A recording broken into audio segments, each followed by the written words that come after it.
Okay. Namaste and welcome to the Divas That Care Network. I am your host, Gia-Raquel Rose, owner of Airs Above Yoga, and you are listening to Above the Ground podcast. If this is your first time tuning in, our network is going into its 15th year and is listened to in over 30 countries. I'd like to personally thank you for giving me the gift of your time today, and it is always my honor to hold space with you. And today we are even more honored because we have a wonderful human being, yoga instructor, Reiki practitioner, mother, equine enthusiast. So many things are in alignment. My dear friend and neighbor, Sandy Roth, has come to join me, and we are going to delve into all of the things, including Reiki, yoga, and how to do a little bit of cleansing for your energy and your lifestyle, I hope. Let's dream big. So, Sandy, if you'd like to tell our listeners how you came upon Reiki and yoga in your life, and how you think it can help us become our best selves and serve the greater good. Well, that's great. Yes. Hi. So I guess chronologically, um, yoga came first and then Reiki came second. But I would always think that the idea of the Reiki and being empowering for healing was always there. I just wasn't in that particular format. Um, Yoga was an extension of coming out of like running and a lot of exercise and just saying, yeah, there has to be something more that feeds me a little better um, than just repetitions. And yoga is a funny thing because you go in for a good stretch or you go in for your back pain that you want to heal, but it's pretty sneaky. It has these other doors that it opens up for you and it says, wait a minute, yeah, sure, you can get that, but come over here and take a look at what we've got going for you here, and you can kind of start to um, clear out some of the stuff on the inside out and get your brain and your conscious awareness into a better alignment so that you feel a little more fulfilled and a little more nourished, more than just an exercise routine.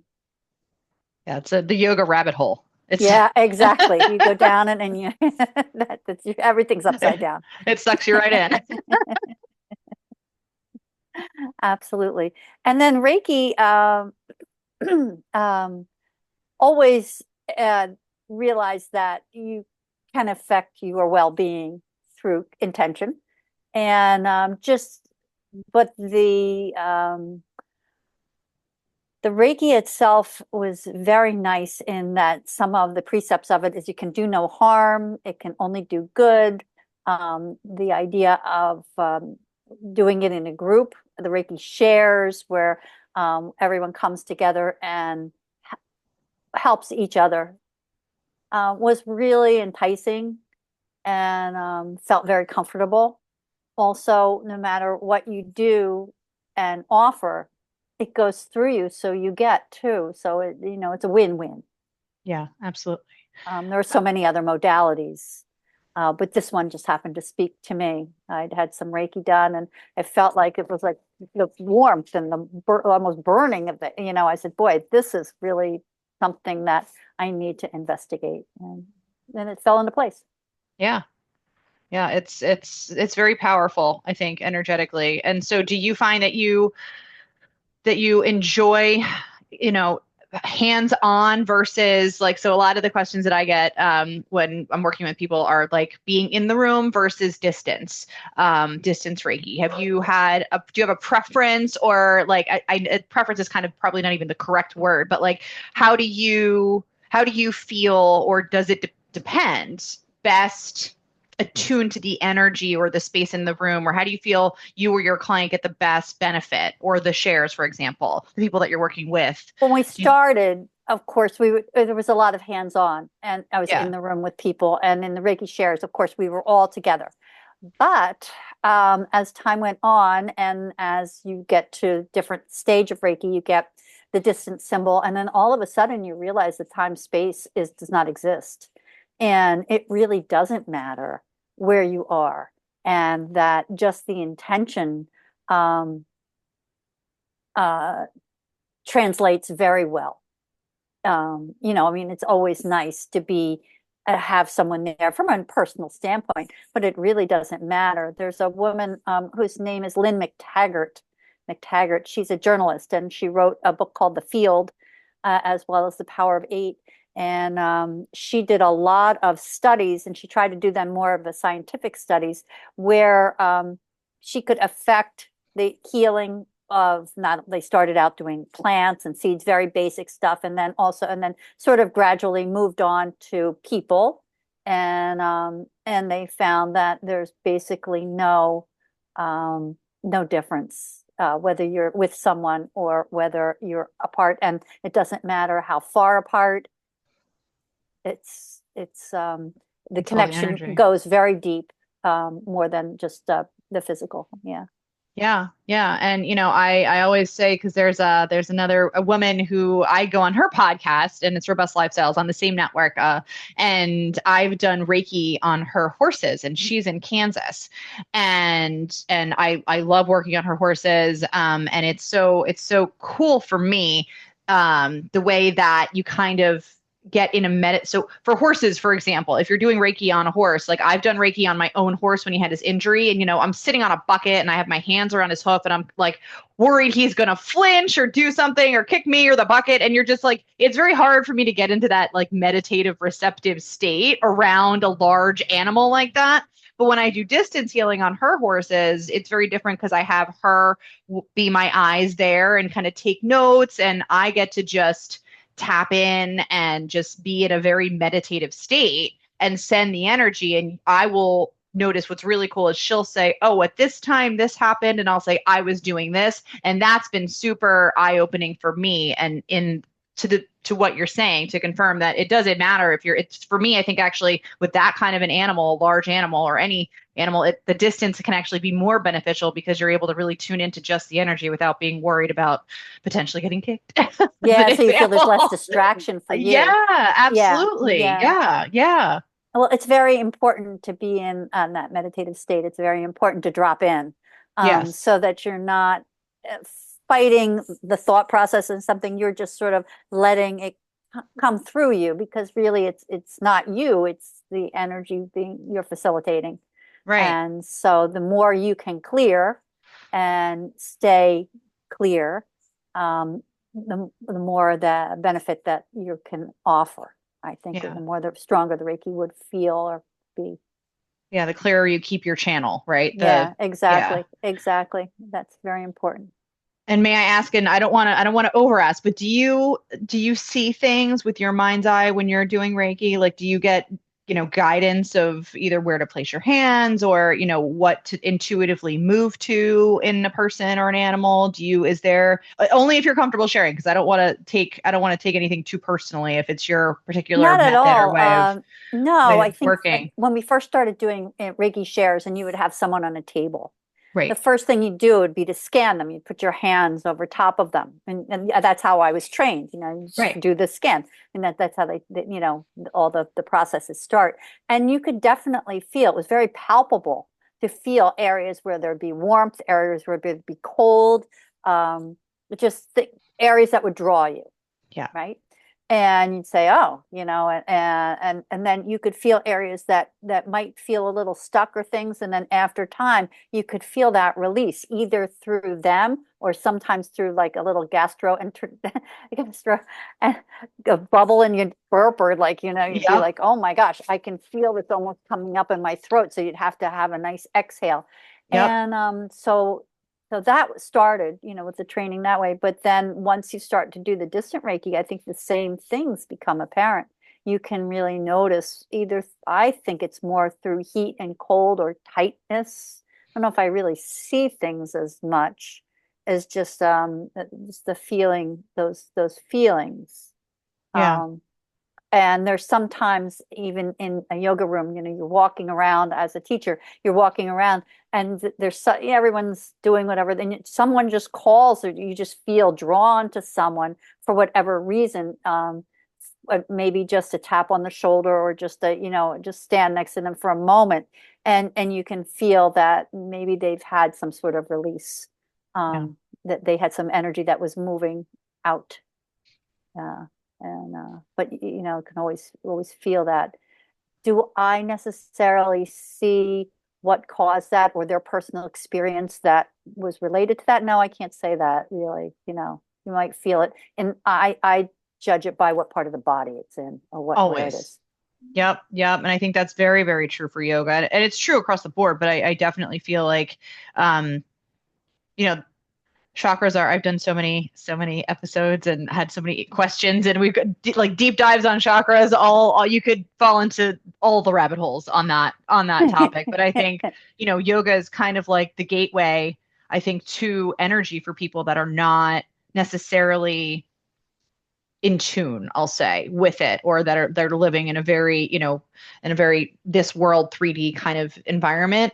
I think yoga, like you said, is the way to get you from your body into understanding there's a little bit more at play. And then as you start to open up to that, because it was the same for me. I was a yoga instructor since, I don't know, I'm sure you got certified probably before I did, but for me it was 2011 that I Oh, got gotcha. my yoga certification.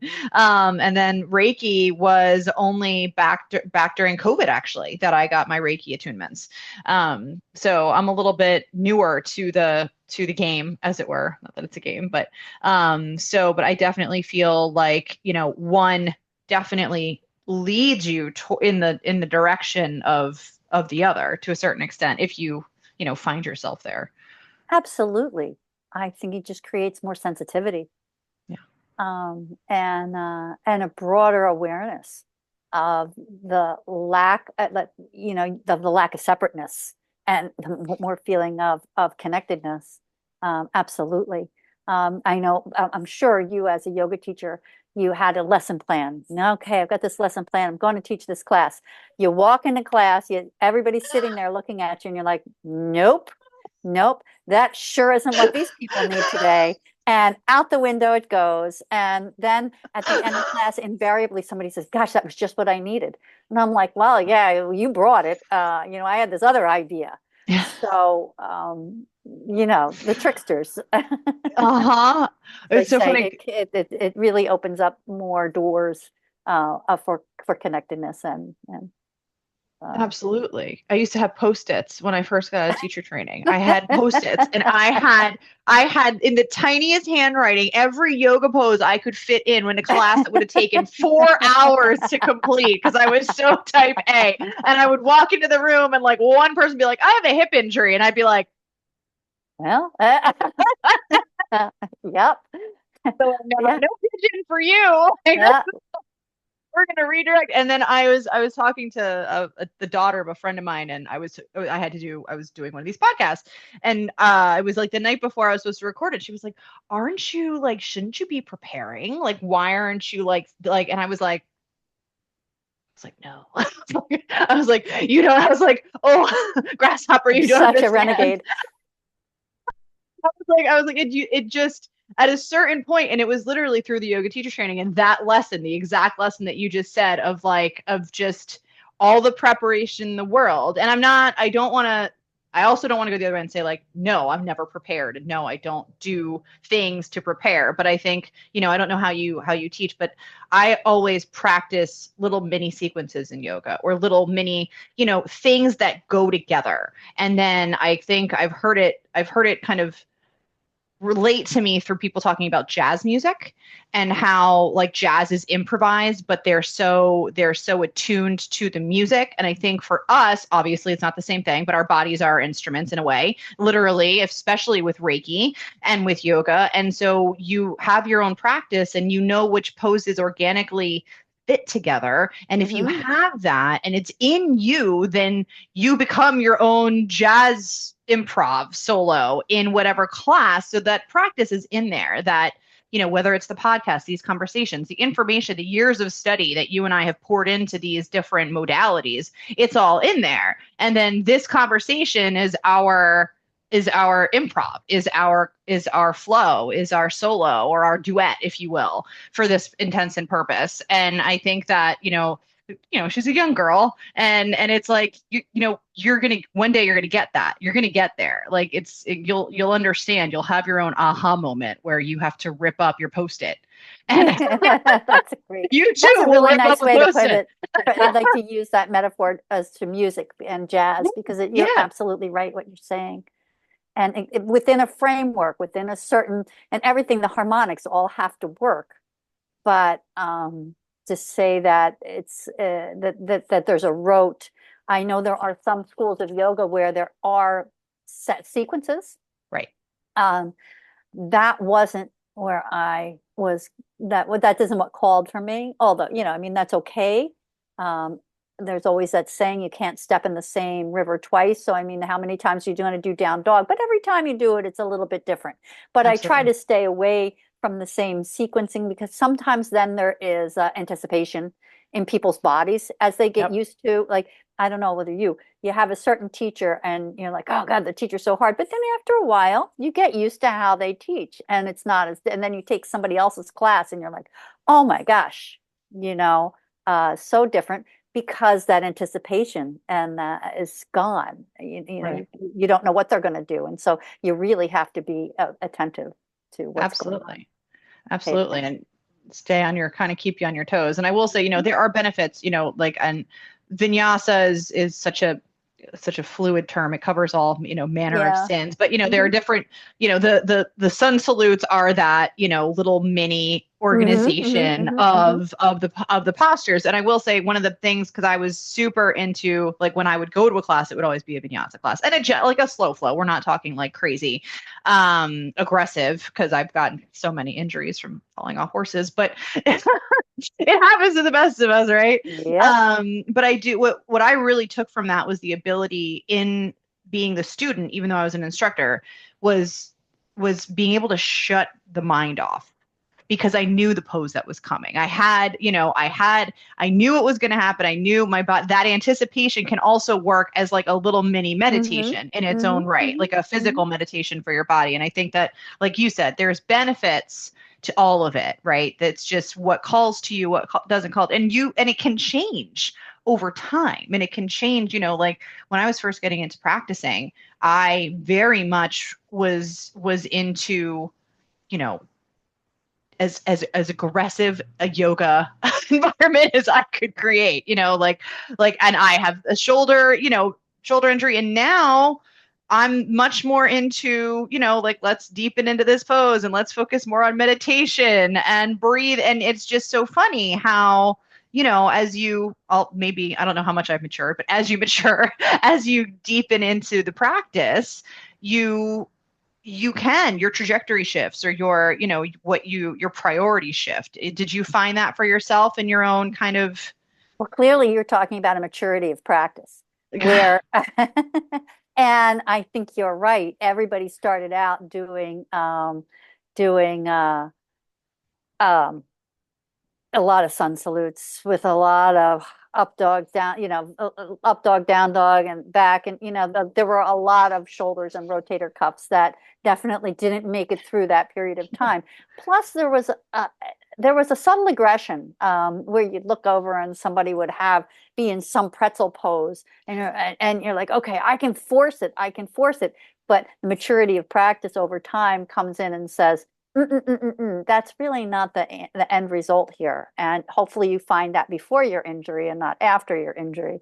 But that I think building more internal strength and internal flexibility, um, is much better. But yeah, yeah, the maturity of practice where it's okay to put that block underneath your arm and lift yourself up. And using a bolster is just a wonderful thing. We It are is. also grateful to BKS Iyengar for all of his things that he's offered us as far as props so that the poses can be aligned more correctly without overstressing the body and sort of tightness or stiffness, or even in someone who's kind of new or coming back for an injury, they can be more loving to themselves and just move a little easier, but Yeah, still get the benefit of having a good alignment. So the exactly. And energy alignment. moves better. is absolutely key always. But I do think that, there's been a big theme for me recently about softening. And I think, yoga got that right, whatever, thousands of years ago, literally. But I think it's so hard for type A women, for, type A humans. I'm going to say women specifically just because of the room, reading the room, but, I think it's so hard. We have so much going on and we have so much to do, and there's so much that, there's a massive element, I think, depending on the area, depending on the studio, whatever. There's an element of competition, which is the opposite of what yoga is actually about. Literally, like competition is divisive, yoga is about union. It's literally the opposite, but you see it. And I think that, it's it's one of those things where, part of that maturity of practice, which I love how you phrased that. So kudos and thank you for that. Well, it's yours now. Well, it's everyone's, right? If Yeah, it's from your lips to whose ears, right? exactly. It's just so very much not about the competition. And the worst thing is when you compete with yourself. And I will say the most humbling experience for me has been all of my injuries, and has been like, okay, you know what? When I was 27 and I was in teacher training, and I'm gonna get my heels down in downward dog, and I'm gonna get through my Mhm. into that up dog, and I'm gonna muscle through this, and my shoulder stand's gonna be this, and at 40 whatever, many years and many injuries later, it's like neck injury, give me a block to put under my head because I can't do downward dog without it. And that's okay. And I see the girls in their 20s and I'm like, that's me. That was me. And I know I can see it in them. And I'm like, and I don't wish I don't wish neck injury on anybody, but it's like, you know what? Just like the young girl who said, why aren't you like writing down what you're going to say tomorrow? It's Yep. like one day you will understand the block is your friend. You're going to rip up your post-it note. You know what I mean? Like there are so many, like you're going to realize that you're just grateful to be on your mat, because maybe there was a time that you couldn't even do that. You know what I mean? Like I couldn't even do downward dog for months. So just being able to actually do downward facing dog, and that being such a huge moment where it used to be so easily taken for granted, and I just think that is again, a lot of times life happens, and you get to those realizations through maybe less than opportune circumstances, but maybe those circumstances are more opportune than you think they are in the moment that they occur, right? Injuries can be great teachers, although you don't really want to court an injury Of just course for not. the learning experience. Hopefully, you learn it without that, but they can be great teachers and great reminders to slow it down and to soften it, and exactly muscling through. It's like arguing with a teenager. You're not Yeah. going to win. They're only going No. to fight you back. So why not just give, remove the wall and relax a little bit, and it does come through. And as I said, maturity of practice is exactly what it is, and I think that that's really what you try to keep learning Yeah. and keep going with that. It's pretty good that way. Back to sort of Reiki a little bit. I know whenever I go in to the studio and I go into the room that I'm teaching in, I always clear the room. Always clear the room, of any just energy at all. And then Yep. my Reiki symbols around, so my friends are there with me. And Yep. then, there's a lot of support. Yeah. Doesn't necessarily have to be someone standing next to you. I mean, there's a lot of support and energetically um, Absolutely. for positive growth. Yes. Yes. And so do you, and again, just getting into, because we wanted, thank you for bringing me back from my digression. But is there, Well, that's just a obviously, nice way of like melding the two together. So, and yeah, well, there's a couple of times people have said, I don't, after COVID, I don't do as many assists as I used to do. Used to do a lot of hands-on of assists. course, right. I'm a little careful, or really ask first, if somebody, Yep. and I keep it really light. I just think it's a change that has happened that it's sort of, and so that's it.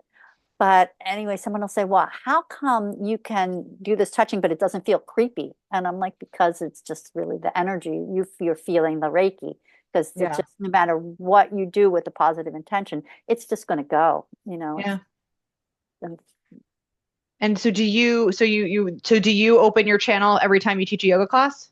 pretty much, yeah, yeah. I would Really? go in See, there I and didn't. just try. I try. Well, you try and be available, and then when they're in shavasana, you kind of look around, and you sit in the room, and it's a palpable peacefulness. You can feel that, and you just try and offer everybody their highest good. When they come back, just say, to just go on each little person. I take a look at them, and then, like, just see them, and just offer them that.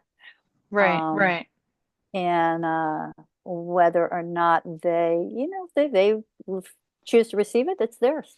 right, right. And so so when I had and if you'd like to mention where you were or the style of Reiki that you were certified in, please feel free to do so.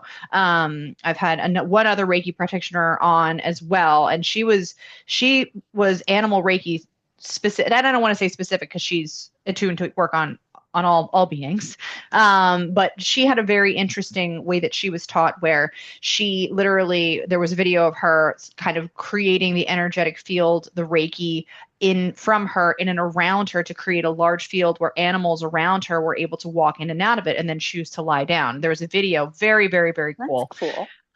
where all the animals in this paddock actually lay down around her. It was beautiful. Beautiful. Her name is Jackie Smith. You may know her from town, but so she is super super cool, and she did this very specific, and it was an animal led Reiki certification that she did, but it was not the way that I was attuned and instructed was that you're like as you said you're the channel, the energy is moving through you, you're directing in theory with your hands.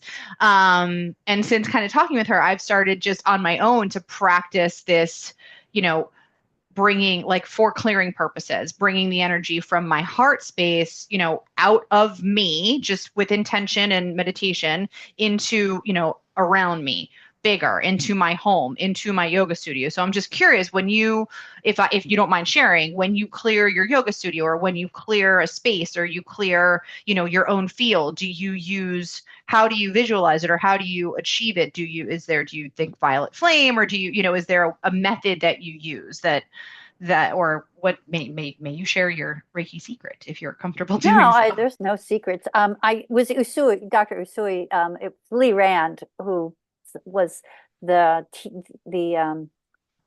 author of the workbook that we used. So it Okay. was Usui Reiki, regular Reiki, and the teacher that I had's lineage goes back to Mrs. Tadaka, and I have the whole lineage chart and everything like that. And so that was pretty much, we used symbols, you used your energetic field, you can expand from the center out, absolutely.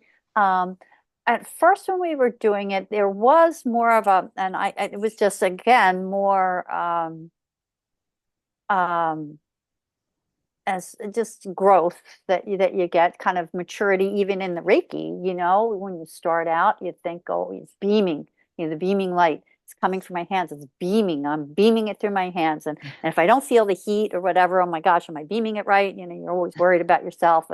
Uh, and then over time, you feel that the field is more general around you, and that then let me see, I did Reiki. I did my first Reiki in 2012, and I think it was about 2015 I did my master's. But then 2 years ago, we did another style of Reiki master through Lee Rand, and it was called Holy Fire. And the Yes. Holy Fire was interesting in that even the attunements, that you didn't need to lay hands, you didn't need to use the violet breath. It was more of a direct transmission, so that the Reiki master that was attuning you really stepped back and away and allowed you to it just to flow into you. So it got more generalized, and just like what you're talking about, where the field broadened. Yeah. So really, just even an intention and a focused intention um, is great. It works really just the same. I think it's as long as you're in a kind of a quiet meditative state. And I still always like for me, I always like the symbols because they're fun. Yeah. And, and it's something tangible. Yep. Sometimes we like that tangibility. Yep. They're not necessary. When I go into a room, I always clear it. I put the symbols all around. They're all there. My friends are there, but it's not necessary. I mean, you can bring it without that. I think Right. that's really, as I said, again, maturity in how you view that and how you view the energy. And I always wondered, like with Reiki, how is Reiki different than, say, Shinjin Jitsu or other modalities that are healing modalities? And my Reiki masters just said, you think about like a wire, and a wire is many threads of wire that are all sort of woven together that are conduits of energy from one place to another, electrical energy. And she said, Reiki is just sort of one of those wires. It's one connection, one style of connection.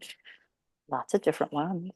Yeah. Uh, the reason why I love it so much is that there's no real downside to it. It's just only can do good. It only offers healing, Yeah. whether the person wants to. And again, no matter where you are, I mean, if the person just wants to reject it, they can. You need that, even though you're a participant, everyone needs to be a participant. You can't just run in and say, "Oh, I see you've got a problem. Here I am." This is, Can't no, no, force Reiki anybody. there has to be some sort of a dialogue, a conversation back and forth, what they want, what they're looking for, and some participation on their part. Yeah. Animals much different. I mean, I think they're just always willing to go.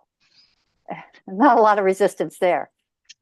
I will say at my my gentle souled Abernathy. He was my he was my Reiki dummy when I was Oh my practicing. gosh, you And he was so resistant. He was like, with the funny, it was the cutest thing. I kind of had him in like a little teddy bear hold, and I was kind of like giving him Reiki, and he was just kind of throwing his head. I have a corgi, and she knows my corgi for those of you, my naughty that's so corgi. funny.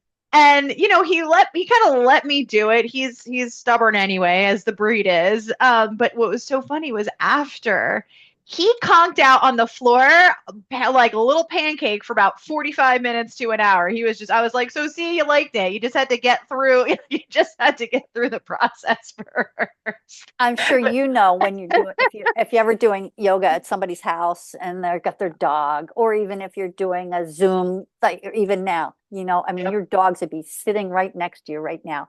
Oh yeah. And the same thing, we do hybrid classes where I teach yoga. And so and people in the room, people on Zoom, and I'll look up occasionally onto the screen, and there's the dog or the cat, with the person doing whatever they're doing. And they just have that feeling. They can really pick up on it. Absolutely. Abs- It's good. And it's interesting, what you say about like the animals and just how they are drawn to the vibration. yeah. Absolutely. And I'll even say my not the horse though, well, they both had injuries, but Axel, my retired horse, he's a little like he let me do it, but he kind of like gets puffy chested and backs up and is like, what are you doing? What's this? And then I'll be like, eat your hay. And then he's like, okay. And then I can do as long as he can be preoccupied, then he's fine. And then he kind of settles into it. Whereas, I think like horses, all animals, just like us, they all have their personalities. They all have their quirks. May I ask, have you ever done Reiki on Lil, on your Oh yeah, on well, your Lily, dog? yeah, oh, of course on Lily. Does Lily's, she? but sometimes she just gets up and walks away and then lays down someplace else. Sometimes it's a little intense on dogs. Yeah, And yeah, the one Saheki symbol, that's the one to use on animals. So sometimes I'll do that, but um, my daughter just adopted a dog who was 5 years old, who was from Korea, and he's rescued and had a past that nobody knows what the past was, right. and he was having some anxiety. And strangely enough, through the rescue, Korean rescue, there was a Reiki practitioner who was offering Reiki for people who had adopted the dogs. And Oh, I love that. it and she does it distant, just like Yep. this. She asks about the dog, looks at a picture of the dog, and then they zoom in, and it's been great. And he just like falls asleep afterwards and chills down, and it seems to be been very effective for him. And she hasn't been, as I said, like as far as being foretelling or anything. She doesn't know exactly where the anxiety, I mean, she knows where it is in his body and Right. how to release it, but she tell the exact incident? No, not necessarily, because I Yeah. asked about that. It's more about where in the body is the energy stuck, and then they work to release that way. Yeah. Yeah. And I love that they're doing that. It just, as a rescue, I think that's very It's amazing. It's progressive on their Korean part. I rescue, think so it's, they have yeah, they, uh, yeah, sort they're of, kind of leaning in that yeah, direction, I would yeah, imagine. But yeah. that's wonderful, and I'm glad that it's helping. And I'll say, it's very because Angus, the other my other dog, Oh, sweet I'll do dog. Reiki on myself. You know what I mean? Like, because I'll a lot of times in the morning before I get out of bed, I'll do a little like self Oh Reiki, yeah, yeah. and he'll come. He's generally somewhere on top of me anyway, but he'll come and just like lay right in my field as I do it, whereas Abernathy is kind of on the other side of the bed. So I do think like, their personalities and how much they're into it, but he really seems to enjoy like and want to be included in that energy field. Whereas, the Korean like so Abernathy and Lily share a lot of things in common. I think I They're think that very, they're very very common. Yeah, she'll just get detached. up and walk Yes. away because that's just her. It's like, but that's okay. That's all Yeah, right. yeah. It's their choice. It's their choice. It's their choice. And the other thing that I did experience, and I do think that even because you're always supposed to have permission when you perform Reiki on even Mhm. animal, whether it's the quote unquote owner, I don't like the word owner, the handler of Yeah, the animal or whatever yeah. gives you permission, and then you can kind of energetically ask permission of the animal, and generally you get an intuitive hit to it that it's appreciated. Or if it's Lily or Abernathy, they say no or walk away. Yeah. But I did, I've had a human interaction where even though I was given permission, what I thought as I was kind of tapping in was because I'm bringing this up because we touched on it briefly. I thought it was like an energetic. I literally got like the vision, the feeling of static, like a television screen back in the day that was just like that black and white fuzzy. And at the time I thought it was like a blockage or something. But I actually, as we're talking about, I actually wonder if even though they gave permission, potentially maybe they were refusing to allow the energy because it was the Well, only time I've ever experienced literal like static. And that's the best word that I can describe where I was trying to clear it and interference. it wasn't. Yeah. Yeah. Well, I think too that when you are a healer, you see, you can feel it, you can see it. You're standing next to the person, like, oh my God, and I want to help you. But you know what? Sometimes it's part of their journey Mhm. to figure it out in a different way. It's until they come to you and say, "I'm ready." You know that's the way it has to be. And you can go. My Reiki master used to work at the hospital at Morristown Memorial. And she would say I would go in and I clear these people and they'd be great, and then they wouldn't change their behaviors or habits, and they'd come back the next week and I'd clear them and they'd be great, and then they come Mhm. back, then so unless you really want to actively participate in change, and healing, you know, the Talk about process is maturity of good. You do practice. everything you can, and you hope that each time that they've gone around the spiral and they're a little bit higher, and they've gone around the Yeah. spiral and they're a little bit higher until all of a sudden that aha moment comes. But as far as individuals, sometimes it's just their path where they're at, that they're just Yeah. a little bit resistant, and for whatever reason, might be fear, usually. Yeah. Yeah. Fear or yeah, whatever, They've again, held it like you for so said, long. their path, right? And you can guide them, you can help them if they, but at the end of the day, I'm gonna use that really trite lead a horse to water. Yeah. right? Well, perfect for today. Right, perfect for today. Perfect for today. So the final thing is because I like I said, we were talking about like spring cleaning, energetic clearing. Is there anything? I guess two questions. Do you ever use any other, sage, crystals, any of the any of those things, Palo Santo, to clear the space, clear your energy before or after a client, or clear, obviously you're not probably going to burn sage in a yoga studio, but Well, we have a sometimes. smudge stick there, and then we have some lovely incense that's sage based. But when last week, someone comes in and they are, coughing because the Yep. incense is bothering them. You have a lot of sensitivities now. Like back Right. in the old days, I mean, my God, they'd be so thick with incense burning. You'd be like going in the room and have to clear your way. Um, Crystals, absolutely. Oh yeah, got a lot of crystals. And you find that I don't I have a lot of friends and people that I've worked with, and they have such a great knowledge of crystals. I don't have this huge great knowledge of crystals, but I do find that amethyst and quartz, just as go-tos, Yep. you can clear them really easily. You put them in a sunlight window or out in the full moon or whatever, and then that you can program them really easy. They're very easy to work with. So whatever you want to do, you want to bring with you, whatever intention you want to have there, they're very supportive that way. And they're easy. And I don't know, as I said, there's so many different ones, and you can Right. go down the list and say which is specific to which particular issue. My daughter likes to have her shungite with her all the time because she Yep. works a lot with her computer, and she's always got her earbuds in. So the electromagnetic energy, she feels just, she needs to clear it. So she's always got a little shungite bracelet, and um, which is good.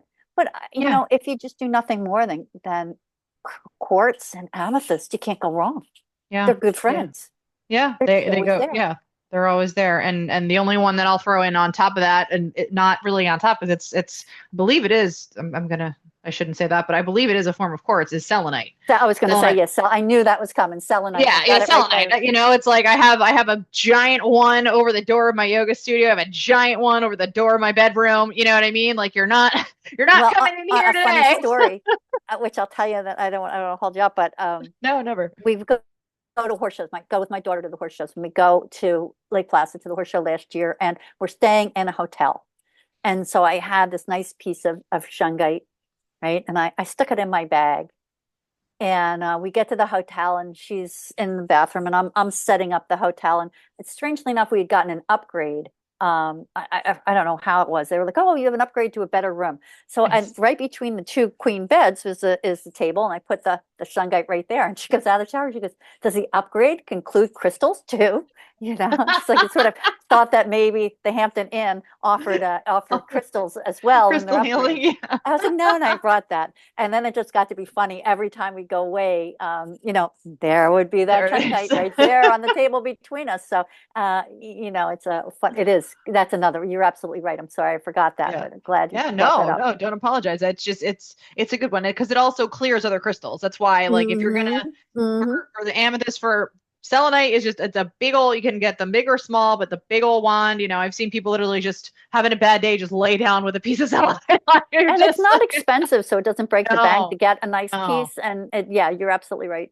Yeah, and it kind of does all the things. But yeah, between the sage and the Palo Santo and that and just because a lot of times when people that are listening to us may not be Reiki masters or Reiki practitioners, so we can't offer them potentially unless they can go to their qualified local or one of us, because we could do it distance Reiki practitioners, ways to clear out your space to protect your energy once you've cleared your energy, and just making sure that you stay clear. And I think, even if we're not Reiki, I think maybe you have a better idea, but I think setting the intention, right? Like speaking, I clear my energy, call upon angels, whatever it is that you may believe in, clear your energy. If you have access to sage, you can sage yourself, you can sage your space, you can sage your room. Palo Santo, they have sprays too if you're allergic to smoke or sensitive, as you mentioned.